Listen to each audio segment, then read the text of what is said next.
Assalamualaikum, nama saya Asma binti Muhammad Azhar 1180732. Hari ini saya akan membentangkan tajuk kereta osilator. Alhamdulillah, saya bersyukur kerana dapat menghasilkan buku pertama saya iaitu tajuk kereta osilator. Dan penulisan ini adalah sebuah cerita-cerita yang dikarang dari sedikit sebanyak ilmu yang saya pelajari sepanjang semester ini. Justru apresiasi ini teristimewa buat keluarga, pensyarah dan sahabat seperjuangan yang banyak memberi bantuan, sokongan dan dorongan sepanjang saya menghasilkan buku ini. Terima kasih buat para pembaca yang budiman kerana mengisi ruang bacaanmu dengan penulisan kerja saya ini. Semoga kita menjadi jiwa-jiwa yang damai dan setia hanya pada Allah SWT. Dan saya berdoa agar rujukan ini dapat memberi manfaat kepada kita semua dan semoga kita berjaya dalam mempelajari ilmu.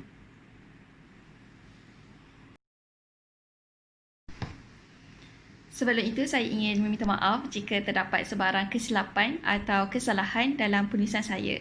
Jadi, mari kita lihat kepada isi kandungan.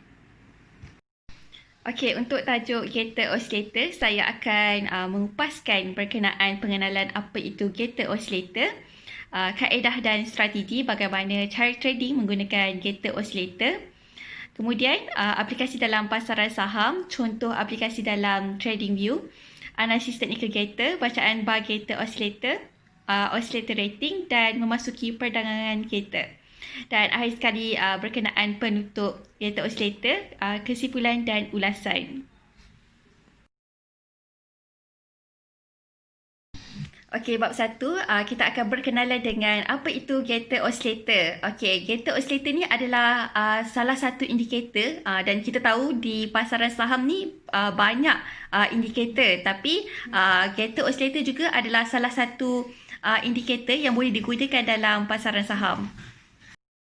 Okey, secara umumnya, kereta osilator ni membantu dalam mengenal pasti dan mengesahkan maklumat dari kereta osilator. Jadi, untuk memaksimumkan keupayaan kereta osilator, kita disarankan untuk tahu terlebih dahulu tentang indikator alligator. Jadi, kereta osilator ni bertujuan untuk meringkaskan proses analisis. Dengan kereta osilator ni, tidak perlu lagi melihat divergence antara harga dengan indikator kerana kereta telah menunjukkan secara automatik. Okey, jadi kereta osilator berbentuk dual histogram dengan bar di atas dan di bawah garisan sifar pada masa yang sama. Sebagai trader, perkara asas yang kita perlu tahu tentang kereta osilator, asasnya adalah nilai positif berasal dari nilai perbezaan antara rahang dan gigi alligator, iaitu SMA tempoh 13 dan 8, manakala nilai negatif menunjukkan nilai perbezaan antara gigi dan bibir SMA tempoh 5 dan 8. Okey, bar di histogram diwarnakan hijau jika ia lebih besar dari yang sebelumnya dan merah jika ia lebih kecil dari sebelumnya. Jadi, keseluruhan tentang definisi kereta osilator. Kereta osilator adalah penambahan untuk indikator alligator yang ia diaplikasikan bersama-sama dengan indikator alligator yang memaparkan darjah divergence 3 SMA alligator yang menunjukkan tempoh kereta tidur, kereta bangun, kereta makan dan kenyang dalam pasaran trending maupun non-trending. So, sedikit sudut info tentang indikator kereta osilator. Okey, indikator kereta osilator ni telah dicipta oleh B. William. Indikator ini dicipta untuk menunjukkan trend pasaran. Dan kereta osilator ini merupakan kesinambungan dari indikator alligator seperti yang saya beritahu tadi, dan penunjuk kereta osilator dapat dilihat di tertingkap berasingan di bawah carta harga. Okey, seterusnya kita telah sampai kepada bab 2 iaitu kaedah dan strategi kereta osilator. Jadi, bagaimana kita nak trading menggunakan kereta osilator? Okey, jadi saya akan tunjuk bagaimana cara untuk kaji menggunakan indikator gated oscillator. Okey, untuk menambahkan indikator gated oscillator pada sebuah carta counter seperti yang kita tahu, contoh kita nak kaji tentang counter Supermax, kita akan pergi kepada TradingView dan search Supermax. Kemudiannya kita klik carta berciri penuh, pilih penunjuk dan strategi yang bertanda FX tu. Dan seterusnya klik gated oscillator. Mudah kan? Okey, ia boleh mengubah parameter untuk rahang, gigi dan bibir. Tetapan default untuk parameter yang di-shortcut oleh Bill Williams sudah cukup baik, iaitu 18, 8, 5 dan 13. Okey, jadi dalam e-book ni saya dah screenshot tunjukkan cara menggunakan TradingView untuk set indikator gated oscillator. Saya memberi contoh counter Euro Holdings Berhad. Boleh lihat pada contoh yang saya SS, iaitu klik carta berciri penuh, pilih penunjuk dan strategi yang bertanda FX, dan kemudiannya cari gated oscillator dan kita bolehlah perhati histogram gated oscillator pada graf tersebut.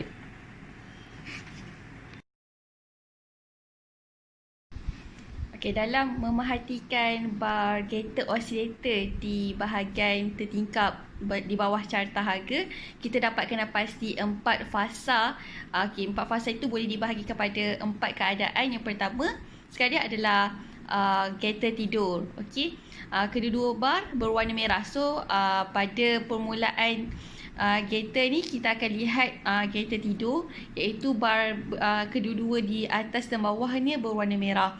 Ini bermakna tidak ada trend di pasaran. Keadaan ini sama seperti ketika garis indikator alligator saling terikat. Jadi Bill Williams menyarankan agar trader menjauhi pasaran dalam tempoh gated tidur ni. Okey, kemudian dia akan bergerak kepada gated bangun. Okey, selepas tidur satu bar berwarna merah dan satu lagi berwarna hijau. Bermakna tadi gated tidur dia dua-dua berwarna merah. Jadi bila dia pergi kepada bangun, salah satu akan bertukar berwarna hijau, sama ada di atas kosong atau di bawah kosong. Jadi kat situ terdapat trend yang sedang terbentuk. Ini masanya untuk mencari peluang memasuki pasaran bagi trader lah. Okay, seterusnya akan berlaku gated makan. Okey, dalam gated makan ni kedua-dua bar akan menjadi hijau. Okey, itu menunjukkan trend berterusan. Dan pastikan kalau trader kena pastikan dagangan terus aktif lah waktu gated makan tu, dan biarkan keuntungan bertambah. Dan akhir sekali, fasa yang keempat adalah gated kenyang atau istirahat. Okay, lepas gated makan, salah satu bar akan kembali menjadi merah, dan itu merupakan bahawa trend menghampiri penghujungnya. Jadi sebagai trader kena pertimbangkan untuk keuntungan yang ada waktu tu. Okey, lepas tu boleh keluar.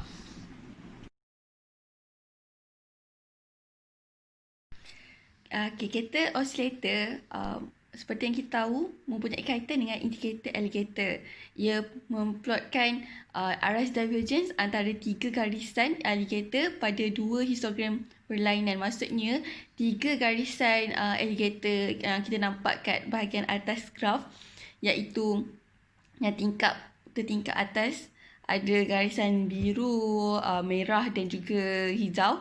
Ia mentafsirkan 2 histogram yang berlainan. Okay? Kalau histogram atas baseline, atas kosong, histogram bar gated oscillator itulah menunjukkan divergence antara garisan biru dan merah. Manakala histogram bawah baseline menunjukkan divergence antara garisan merah dan hijau. Okey, penunjuk ini paling berkesan pada pasaran yang mempunyai trend lah, sebab dia memang menunjukkan trend kalau gated oscillator ni, dan sesuai digunakan dengan alligator untuk dijadikan sebagai satu penunjuk atau digunakan dengan teknik analisis. Boleh juga digunakan dengan teknik analisis yang lain lah. Okey. Untuk lebih jelas berkenaan bar histogram gated oscillator, okey, pertamanya ketinggian bar di atas nombor kosong mewakili perbezaan antara rahang dan gigi getter. Yang kedua, ketinggian bar di bawah kosong, baseline tu, perbezaan antara gigi dan bibir getter. So, bar merah akan muncul apabila nilainya kurang daripada bar sebelumnya. Dan bar hijau pula akan muncul apabila nilainya lebih besar daripada bar sebelumnya. Itu adalah the basic rule lah.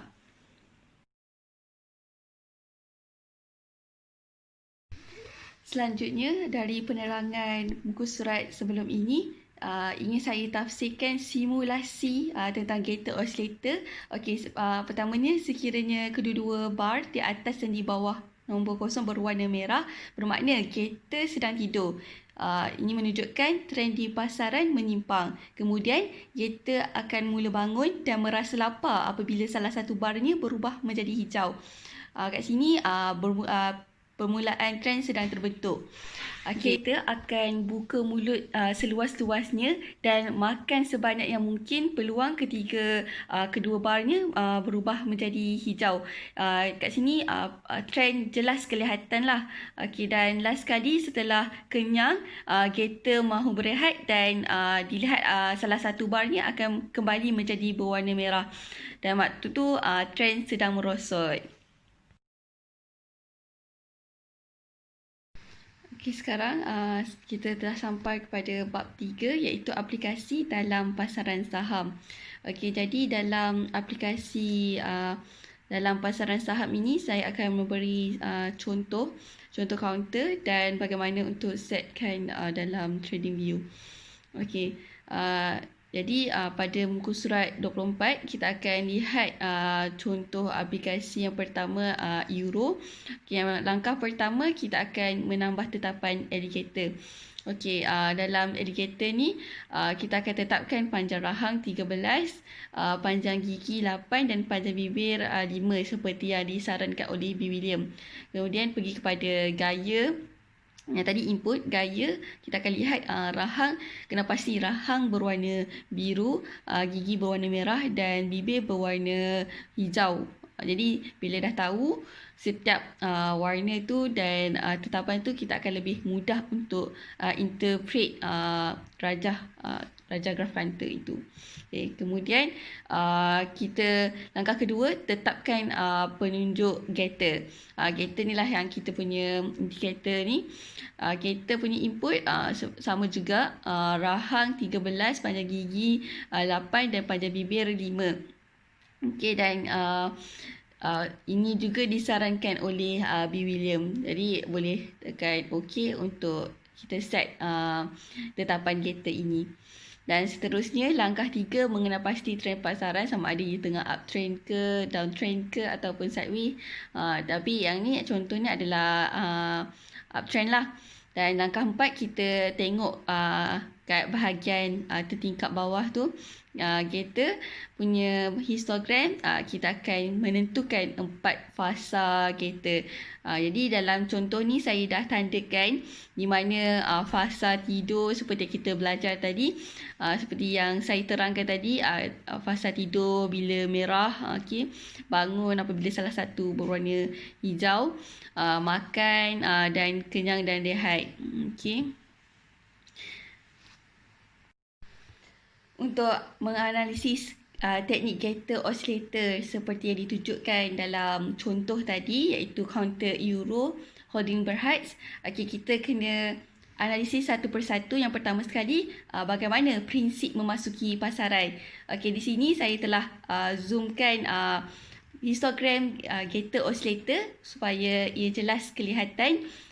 Berdasarkan graf counter Euro, kita dapat memulakan pembelian di pasaran apabila fasa atau syarat berikut berlaku. Yang pertama sekali, apabila getter oscillator telah menunjukkan fasa 2 iaitu fasa bangun. Jadi kita dapat lihat kat bar itu yang saya tandakan fasa bangun, salah satu akan jadi warna hijau, di mana kat sini dah tunjuk yang bahagian bawah kosong dah bertukar jadi warna hijau. Jadi kat situ kita dapat lihat isyarat kenaikan mula bergerak. Dan isyarat kenaikan juga dapat dilihat pada penunjuk alligator sebagai pengesan untuk jangka panjang. Dan yang kedua, kita boleh memasuki pasaran apabila harga buka dan tutup berada di atas garis hijau penunjuk alligator. Seperti yang ditunjukkan dalam graf lah. Maknanya candlestick tu, harga buka dan tutup berada di atas garis hijau penunjuk alligator. Dan ia dikatakan bullish untuk jangka masa panjang. Ini akan diterangkan dengan lebih letih oleh pembentang tajuk alligator.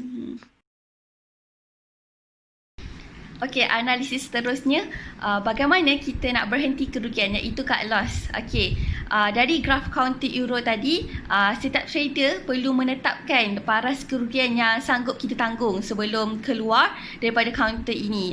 Counter ni yang mana boleh mengalami lebih banyak kerugian. Jadi dengan kita tetapkan cut loss yang sesuai, kita boleh meminimalkan risiko yang harus ditanggung oleh setiap trader. Dan seterusnya dari indikator Gator oscillator ni kita dapat lihat isyarat counter mula mengalami kerugian apabila fasa kenyang mula berakhir dan bar Gator bertukar kepada warna merah. Okey, maknanya bila fasa kenyang tu nak menunjukkan hint dia dah nak akhir, bar Gator tu akan bertukar menjadi merah lah, kesemuanya merah. Dan apabila kedua bar atas dan bawah kosong telah berwarna merah, maka trader perlu segera berhentilah. Jadi kena cut loss cepat-cepat dan keluar dari pasaran sebelum counter tersebut terus menurun, yang boleh mengakibatkan kerugian yang lebih besar. Jadi bila kita letak cut loss tu, kita dah tahu okey, yang ni bila dia turun lagi, maknanya kita tak adalah nak tanggung besar lagi kerugian tu. Kita dah setkan kat mana cut loss yang kita nak keluar daripada. Okey, analisis yang terakhir, bagaimana kita nak keluar atau ambil keuntungan. Okey, dari graf counter euro holding berhad, setiap trader perlu keluar dan mengambil keuntungan apabila fasa keempat berlaku, iaitu fasa kenyang dan rehat. Sebab waktu fasa kenyang dan rehat tu, ia merupakan petunjuk pasaran memasuki keadaan yang tidak trend. Okey, jadi trader kena keluar dan ambil keuntungan yang sewajarnya.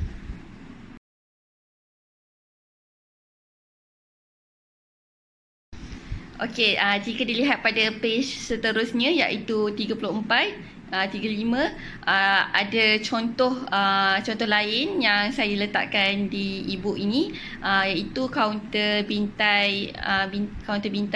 Okay, di sini saya telah screenshot dia punya penunjuk kereta. Okay, dan saya sudah letakkan penanda di mana fasa tidur, bangun, makan dan kenyang. Okey, jadi berdasarkan graf counter bintai, penerangan strategi memasuki pasaran, berhenti kerugian, cut loss dan keluar atau ambil keuntungan adalah sama saja seperti apa yang saya terangkan tadi. Sama macam counter euro juga. Okey, dia punya analisisnya, dan kedua-dua contoh ini mengalami 4 fasa yang menterjemahkan keadaan yang samalah. Jadi tak perlu untuk diulangi sebab benda yang sama. Okey, namun harus kepada semua harus diingatkan bahawa penunjuk kereta ni tidak semestinya memberi signal yang tepat. Tak semestinya ia memerlukan kita untuk membuat kajian yang lebih mendalam dengan menggunakan indikator lain bagi mengesahkan keputusan yang kita buatlah, agar kita dapat pastikan sesuatu tu dengan lebih tepat. Okey.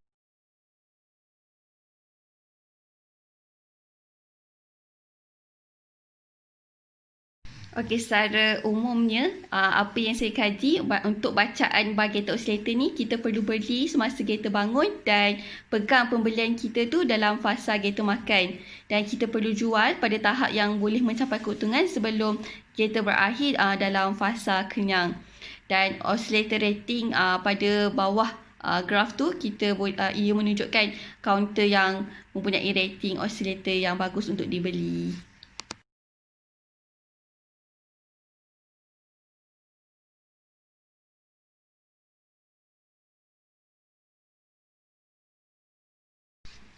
Baiklah, sudah sampai kepada penghujung pembentangan iaitu bab 4, penutup. Okey, kesimpulannya bergantung kepada trader untuk menggunakan indikator Gator oscillator pada akaun sebenar atau nak praktis dulu akaun demo, nak tahu keberkesanan dan kesesuaian penggunaan indikator ini semasa melangsungkan perdagangan di pasaran. Jadi trader boleh start untuk praktis dalam akaun demo dulu, ataupun kalau dah yakin boleh dah yakin kaji, boleh terus guna dalam perdagangan sebenar. Dan bagaimanapun harus diingat adalah lebih baik trader belajar dengan mendalam cara menggunakan indikator ini dengan sempurna sebelum mempraktiskannya dalam perdagangan saham trader. Jadi semoga berjaya.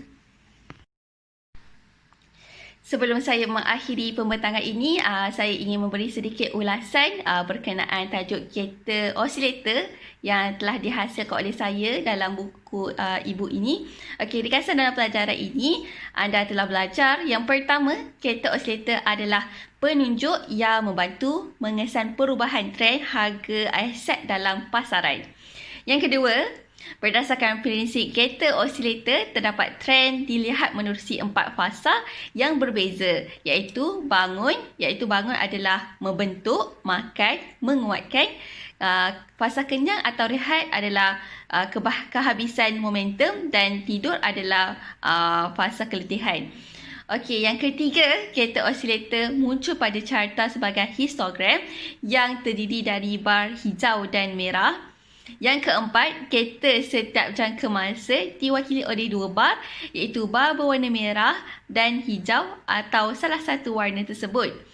Yang kelima, bar hijau menunjukkan bahawa trend lebih kuat dari tempoh sebelumnya, sementara bar merah menunjukkan trend lebih lemah daripada tempoh sebelumnya.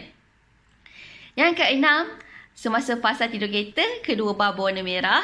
Yang ketujuh, fasa bangun Gator mengikuti fasa tidur Gator dan dapat dikenali apabila salah satu bar merah menjadi berwarna hijau. Dan yang ke-8, semasa fasa makan Gator, kedua-dua bar bertukar menjadi hijau semula. Yang ke-9, fasa rehat atau kenyang Gator mengikuti fasa makan Gator dan berlaku apabila salah satu bar hijau bertukar menjadi merah.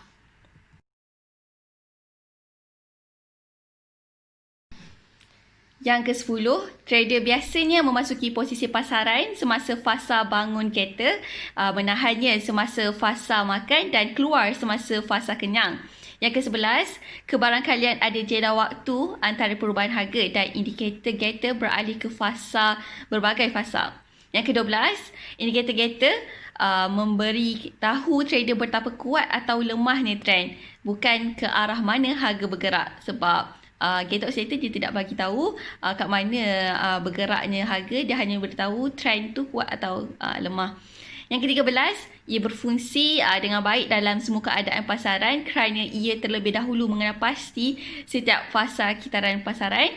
Yang ke-14, ia paling baik digunakan pada jangka masa sederhana hingga jangka panjang. Yang ke-15, jika ia digunakan pada jangka waktu yang lebih rendah, jangka masa pendek, ia mungkin menghasilkan isyarat palsu, false signal. Apa-apa pun, saya ingin mengingatkan semula, kita perlulah mengkaji dengan mendalam terlebih dahulu sesuatu indikator itu sebelum kita mengaplikasikannya, agar kita dapat membuat sesuatu keputusan dengan tepat. Sekian, terima kasih.